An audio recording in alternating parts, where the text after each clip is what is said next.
Alors, le Zera Shimshon de cette semaine, Bezrat Hashem, est dédié pour l'élévation de l'âme de Stéphane Yair Masaoud Ben Avraham. Et j'aimerais aborder avec vous une notion absolument magnifique et extraordinaire. Parce que nous souffrons dans notre vie bien trop souvent bêtement.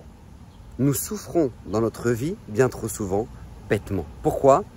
Parce que nous avons vécu des situations que nous aurions voulu jamais vivre, des actions que nous avons pu faire que nous regrettons amèrement, et on traîne ça avec nous en se disant mais Rav, mais vraiment si on m'avait prévenu, si quelqu'un m'avait guidé à ce moment-là, si quelqu'un m'avait dit et voilà maintenant regardez c'est tellement grave ce que j'ai fait, mais comment j'ai pu me retrouver dans cette situation-là, comment j'ai pu faire ça, Rav, je m'en veux profondément, les gens ne me pardonnent plus, les gens ne m'en veulent et c'est tout, j'ai l'impression que je suis impardonnable, Rav, comment j'ai pu faire ça? Et voyez ce sentiment-là d'amertume, c'est un sentiment que nous ne devons plus jamais avoir dans notre vie. Et éviter au maximum. Et grâce à la clé du Zera Shimshon de cette semaine, Bezrat Hashem, nous allons vous comprendre comment faire pour justement ne plus à nouveau tomber dans le panneau.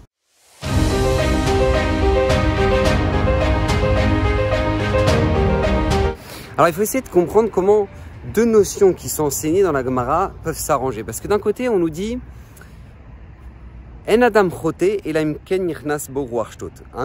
ne peut fauter, il ne peut se retrouver dans une situation de dégradation totale seulement qu'à partir du moment où maintenant il lui est rentré en lui un vent de folie. Il a une perte de conscience totale, il n'est plus maître de lui-même et il en est arrivé à faire telle faute. Donc c'est un vent de folie, d'accord? C'est de là que vient l'expression en français, il a eu un vent de folie. Pourquoi? Parce que c'est Ruach Shtut, ce que dit la Gemara. Et d'un autre côté, la Gemara nous dit qu'une des personnes qui est exemptée de faire Torah et Mitzvot, c'est une personne qui est folle. Une personne qui est folle est exemptée de faire Torah et Mitzvot parce qu'elle n'a pas de conscience, elle n'a pas de recul par rapport à ce qu'elle fait et elle n'arrive pas à être tout simplement consciente de la gravité de ses actes. Donc, a priori, si on réfléchit, ben voilà, c'est-à-dire quelqu'un qui faute, il n'est jamais chayav, il n'est jamais responsable de ses actes parce que c'est un vent de folie qu'il a eu.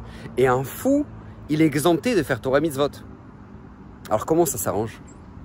La réponse, elle est très simple, écoutez bien. Ce qu'on nous reproche, c'est pas seulement la faute. Parce que la faute, au moment où elle arrive, au moment où on la vit, eh ben effectivement, on est face à un vent de folie et très peu sont les gens qui sont capables de se maîtriser au moment de la faute. Mais ce qu'on nous reproche, c'est comment tu n'as pas mis de barrière pour ne pas tomber, justement. Comment se fait-il que tu n'as pas fait un travail en amont? Et c'est ça que la Torah attend de nous. Vous savez, la Mishnah en Pirkei Avot nous dit qu'on doit mettre des sayag la Torah. C'est quoi sayag? On doit mettre des barrières à la Torah. C'est-à-dire quoi? On doit mettre des barrières? Oui, parce que chacun d'entre nous avons des tentations qui nous sont propres. Chacun d'entre nous ne tombons pas dans les mêmes fautes, dans les mêmes bêtises. Et c'est pour ça que chacun d'entre nous devons nous connaître pour pouvoir mettre nos propres barrières dans notre vie pour ne pas chuter de nouveau. Parce que si on s'est retrouvé dans une situation de faute, c'est parce que justement, on n'a pas mis de barrière avant. D'accord? C'est comment toi, tu as signé un gros contrat avec un client à New York. Ok. Maintenant, c'est ta secrétaire qui s'occupait de toute la démarche et qui a fait le pont entre toi et ce client-là. Donc, tu prends un billet d'avion pour toi et ta secrétaire pour aller signer le contrat. Tu arrives là-bas sur place, ils signent le contrat, tout se passe merveilleusement bien. Le soir, tu dis, bon, écoute, Christine, on est obligé de faire un petit resto. D'accord, un petit resto pour fêter ça. Et tu te retrouves au resto et là, tu prends une bouteille de vin. Et ensuite, vous avez chacun réservé une chambre dans le même hôtel. Et tu t'es retrouvé à faire la chose que jamais de ta vie t'aurais cru un jour que tu ferais une chose pareille. Comment? Et tu entends la personne qui dit Rav, je regrette, mais franchement, je me sens très mal vis-à-vis de ma femme, j'ai tellement honte, Rav, c'est tellement honteux. Mais la question, c'est pas comment tu as fait pour pas fauter au moment où tu arrives à l'hôtel. La question, c'est comment déjà tu as pu partir avec ta secrétaire. Et même si tu pars avec ta secrétaire, comment tu as pu partir avec ta secrétaire sans ta femme? Comment maintenant tu as pu te retrouver dans une situation où maintenant tu vas au resto avec elle et tu sors une bouteille de vin? C'est ça la question. C'est comment se fait-il que tu n'as pas mis de barrière pour ne pas en arriver à tomber? Et c'est ça qui est attendu de nous. Parce que vous savez, Akadosh Baruch Hu nous promet de nous sauver de n'importe quelle épreuve. Akadosh Baruch Hu nous dit, Ishmorcha mikol ra. Akadosh Baruch Hu nous dit, je te protégerai de tout mal. Hachem nous le dit. Mais la question c'est, alors comment ça se fait que des fois ça ne marche pas? Parce que, écoutez bien, Akadosh Baruch Hu nous a donné les forces et nous aide de nous sauver de toute situation. Sauf les épreuves dans lesquelles nous nous rentrons nous-mêmes. Là, nous n'avons plus de promesse de pouvoir nous en sortir. Vous savez, la Gemara, elle donne un exemple. Elle dit, par exemple, une personne, elle a deux chemins devant elle.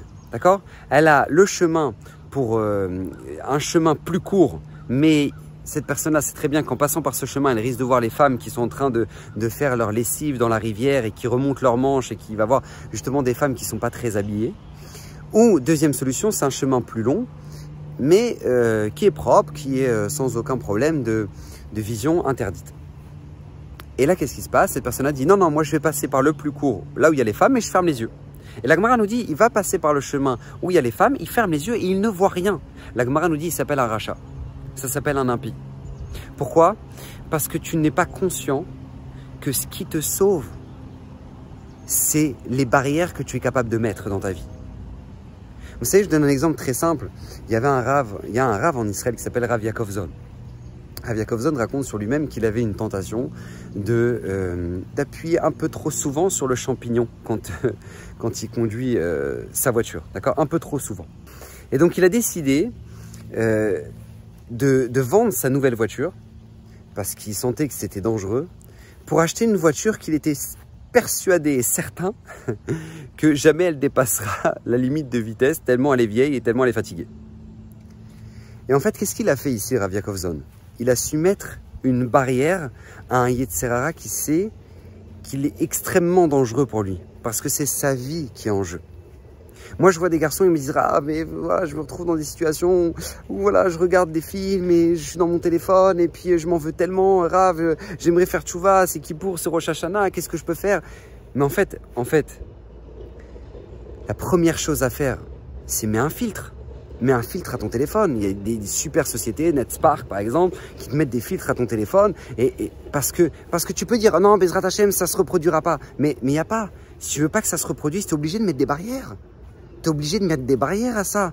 Les gens qui me disent, ah non, Rav, vraiment, la boîte de nuit, je sais très bien que ça va m'amener à rien, et je sais très bien que c'est pas bon, et je sais très bien qu'Hachem, il veut pas ça, mais qu'est-ce que vous voulez que je vous dise, Rav, c'est tellement dur, bon, Bezrat Hashem, je vais essayer d'arrêter.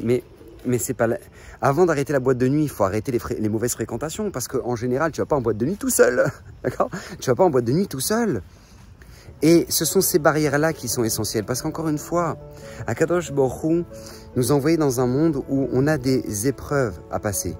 Et on est tous capables de passer nos épreuves, sauf les épreuves dans lesquelles nous nous rentrons nous-mêmes. Sauf les épreuves dans lesquelles nous nous rentrons nous-mêmes. Parce que n'importe quelle personne qui vit des épreuves difficiles, ces personnes-là peuvent vous témoigner qu'ils n'auraient jamais cru être capables de pouvoir surpasser ces épreuves-là. Mais au moment où ils les passent, ils sentent une aide d'Hachem incroyable. Parce que vraiment, Hachem nous aide dans ces moments-là. Mais à une condition, c'est que nous sommes capables de mettre avant tout, nous-mêmes, avec notre maturité, les barrières qu'il faut pour pas avant tout tomber là-dedans. Et c'est ça la clé du Zera Shimshon, parce que ça coûte trop cher le regret.